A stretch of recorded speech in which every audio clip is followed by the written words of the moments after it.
So let's have a look at this patient first. This patient is 78 years old.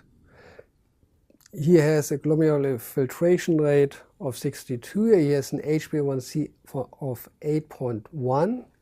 And now, of course, the first question, because he's 78 years old, is how do you think his clinical well-being is?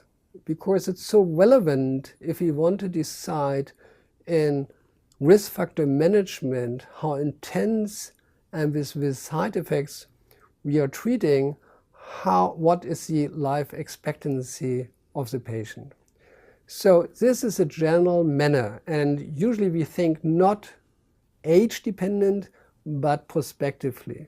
So if the patient has a normal life expectancy, or at least a life expectancy of more or longer than 10 years, which also means that we think clinically that he is fit and of course very mobile, then there's no reason really to differentiate our aims not only for HbA1c or blood glucose, but this is also true for LDL cholesterol lowering or blood pressure. So there now it comes that frailty estimation is so important in clinical decision making of elderly patients.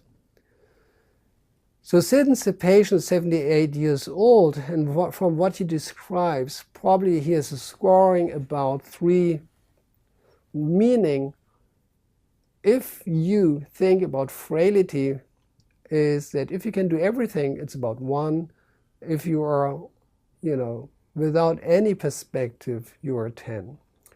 So 3 to 4. 4 is, for example, you need help with movement, like a stick.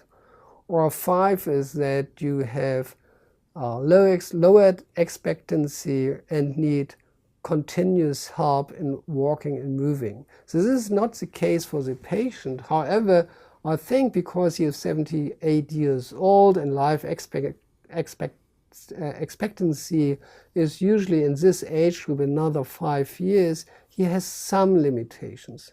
So therefore, I would say that his personal goal for HbA1c, which of course should be reached safe, hypoglycemia free, because hypos are a risk for falling and therefore complications of falling, including fractures. So therefore I would recommend this patient not in HbA1c below 70, but for example below 7.5%.